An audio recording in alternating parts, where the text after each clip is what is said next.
တလားစာအတွက် content idea ကိုဘယ်လိုဖန်တီးမလဲ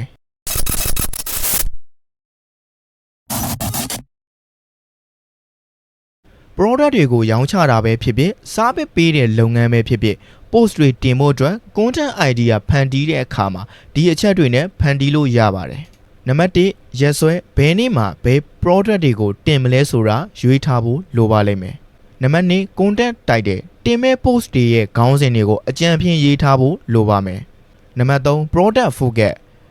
ကိုကဘယ် product ကိုတင်ပါလဲဘယ် service ကိုရည်ရွယ်ပြီးတင်ပါလဲဆိုတာကိုကြိုတင်သတ်မှတ်ထားပါလိမ့်မယ်နံပါတ်4 content type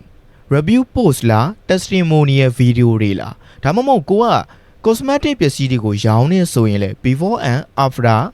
post လားဒါမှမဟုတ် unboxing video တွေကိုရိုက်မှာလားဒီလိုမျိုး content type တွေကိုလည်းရွေးချယ်ထားဖို့လိုပါလိမ့်မယ်နံပါတ်5 cool message ဒီ product ရဲ့အကျိုးအမြတ်ကောင်းကျိုးဆိုးကျိုးဒါတွေကဘာတွေလဲနံပါတ်6 platform ကိုတင်မဲ့ platform တွေက TikTok မှာတင်ပါလားဒါမှမဟုတ် video ဆိုရင်လည်း Facebook Reel video တင်ပါလား Instagram ဆိုလည်း Instagram ရဲ့ Reel တွေမှာတင်လို့ရမှာဖြစ်ပါတယ်ဒါမှမဟုတ်ကိုက YouTube channel ဖွင့်ထားတယ်ဆိုရင်လည်း YouTube Short မှာတင်ပါလားဒါတွေကိုကြိုပြီးတော့စဉ်းစားထားဖို့လိုပါလိမ့်မယ်ဒီအချက်တွေနဲ့တလားစာ content idea ကိုအလွယ်တကူဖန်တီးလို့ရမှာဖြစ်ပါတယ်